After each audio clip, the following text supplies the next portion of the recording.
Hay un rascacielos de 670 pies de altura en el distrito financiero del Bajo Manhattan. A 2 calles del río Este, una estructura que nunca se terminó.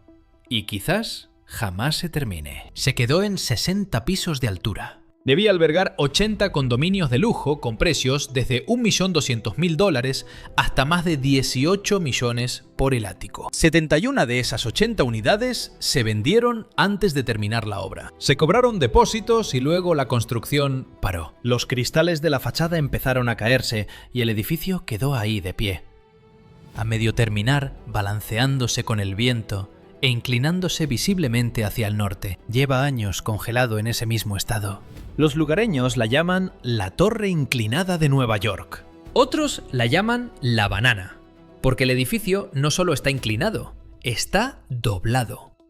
El porqué de esa curva es el detalle más revelador de todo este archivo, porque no fue un accidente. Curvarlo fue un intento desesperado por corregir la inclinación. No funcionó.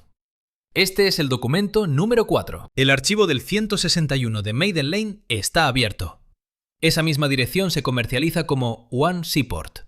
La promotora detrás era Fortis Property Group, que compró el terreno en 2013 por $64 millones, planeando ventas por 272 millones. El arquitecto fue la firma Hill West Architects. La ingeniería estructural fue de WSP Global, la misma firma.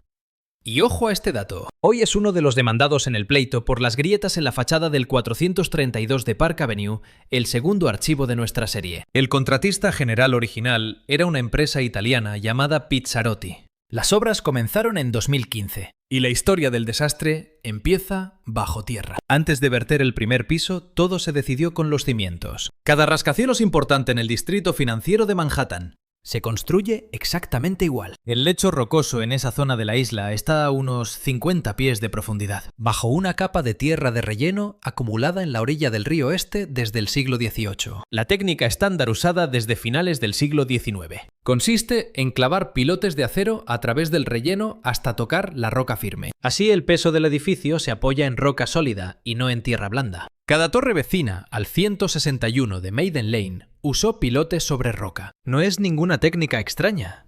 Es la norma. Así es como construyes a lo grande frente al agua en Manhattan. Según la demanda posterior del contratista, Fortis decidió ignorar esa regla básica. En lugar de clavar pilotes, el promotor eligió un método llamado mejora del suelo, también conocido como jet grouting, que consiste en inyectar cemento en el suelo para endurecerlo, creando una base firme sin llegar hasta la roca. Según los informes del litigio, esta decisión le ahorró a Fortis unos $6 millones, cerca del 2,2% del costo total de la obra. La empresa geotécnica que estudió el terreno, originalmente RA Engineering, había recomendado usar pilotes sobre roca firme y aseguró que con ese método el hundimiento y movimiento del edificio serían prácticamente nulos. Esa era sin duda la opción recomendada. La opción de mejorar el suelo era la más barata. Y esa fue la que construyeron. Si quieres ver cómo una decisión de $6 millones crea un edificio que podría terminar demolido. Y si quieres seguir de cerca el próximo caso de esta serie, el mismo día del estreno, lo mejor es que te suscribas a los archivos de construcción ahora. El Millennium fue el primer archivo. Park fue el segundo. Este es el cuarto de la lista. El patrón que estás viendo repetirse aquí es idéntico al de cada expediente anterior. Y todo el canal está diseñado para que lo sigas exactamente en orden. En 2018, un contratista del proyecto notó que la estructura empezaba a inclinarse. Una esquina de la cimentación de concreto cedió de forma desigual, y ese desnivel se propagó hacia arriba por los pisos. Así que para cuando llegó a los niveles superiores, la estructura estaba claramente desviada.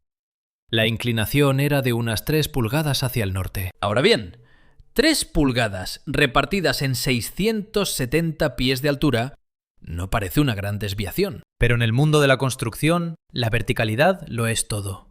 Los elevadores necesitan ductos completamente rectos. La fachada de vidrio se compone de paneles planos diseñados para colgar de una estructura perfectamente recta. La plomería, las puertas y cada piso dependen de que el edificio esté derecho. Cuando la estructura se desvía 3 pulgadas, las placas de vidrio dejan de encajar. Los anclajes se desalinean por completo, Y en una torre tan alta con tantas ventanas, Un panel mal asegurado deja de ser un simple detalle estético. se convierte en un proyectil que puede caer 600 pies hacia la acera en Manhattan.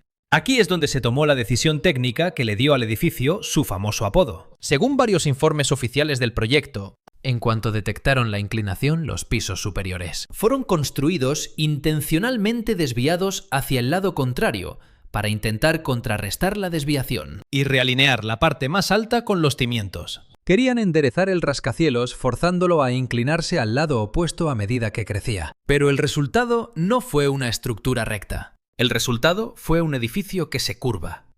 Se inclina hacia una dirección abajo y corrige hacia la otra arriba. Por eso la gente que trabaja cerca de allí lo llama El plátano. La estructura no está simplemente inclinada como la Torre de Pisa. Está doblada como un plátano. Y un edificio curvo no se puede enderezar fácilmente, porque no hay una dirección única hacia donde empujar. La deformación quedó grabada en el concreto, piso por piso permanentemente. En 2017, antes de hacerse pública la inclinación, un obrero llamado Juan Chonillo cayó al vacío desde el piso 29 de la obra. Las inspecciones revelaron serias violaciones de seguridad. La subcontratista del concreto, una empresa llamada SSC High-Rise, luego se declaró culpable de homicidio culposo en relación con otro incidente fatal ocurrido en la obra y pagó una indemnización. El Departamento de Edificios de Nueva York emitió múltiples multas. La construcción se detuvo varias veces por peligro antes de parar definitivamente debido a la inclinación. La contratista Pizzarotti demandó a la desarrolladora Fortis en 2019. La demanda afirmaba que el edificio tenía un hundimiento inusual de hasta 3 pulgadas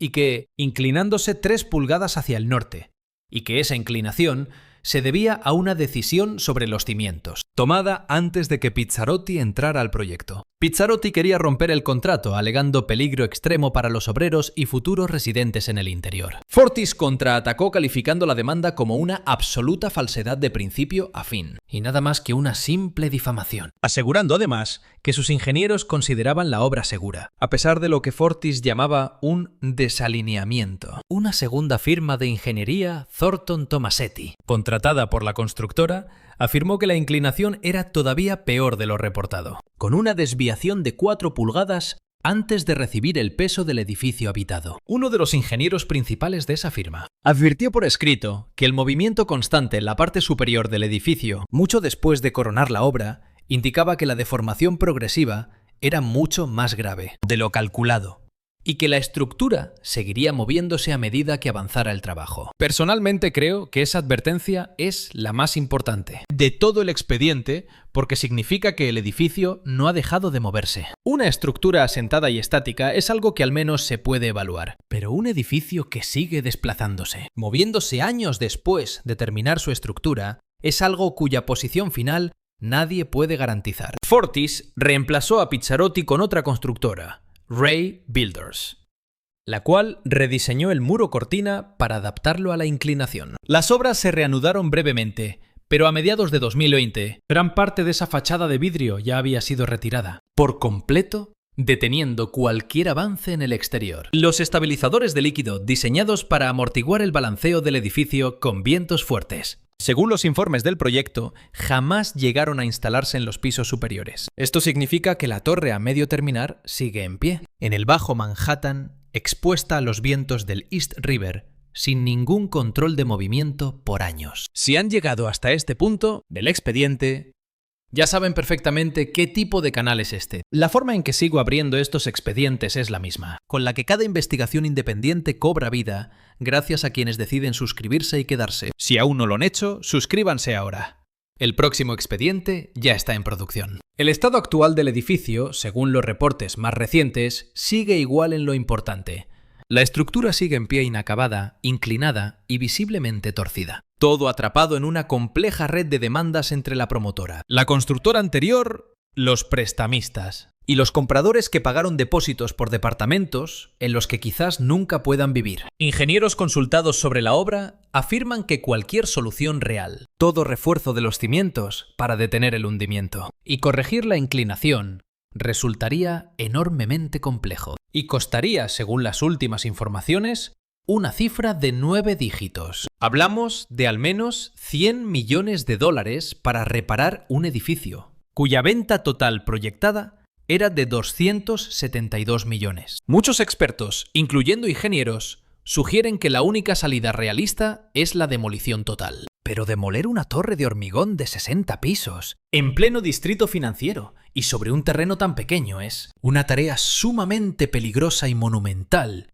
que nadie está dispuesto a financiar. Así que sigue en pie, convirtiéndose, según palabras de un ejecutivo inmobiliario, del proyecto, en el vivo ejemplo de todo lo que puede salir mal en una obra. Debía tener unas vistas espectaculares hacia el sur y el este del río. En cambio, se convirtió en la Torre Inclinada de Nueva York, un monumento de 670 pies, a una decisión de 6 millones de dólares. Personalmente creo que hay un detalle que cierra este caso mejor que ningún otro. La empresa geotécnica que estudió el terreno desde el mismísimo principio, RA Engineering, recomendó clavar pilotes hasta la roca madre y advirtió claramente que con esos cimientos el movimiento del edificio sería completamente insignificante. Esa recomendación existía, estaba por escrito. Era la respuesta correcta y estaba disponible antes de empezar a construir. Toda esta catástrofe, la inclinación, la curva, los vidrios retirados, el trabajador fallecido, la declaración de homicidio, las demandas, las 71 familias con depósitos en departamentos inexistentes. Un edificio que quizás deban demoler antes de que alguien lo habite. Todo surge de la decisión de ignorar por completo aquella recomendación, para ahorrar 6 millones de dólares en una obra de 272 millones de dólares. El ahorro fue del 2,2%, pero el costo real de ese ahorro fue el edificio entero.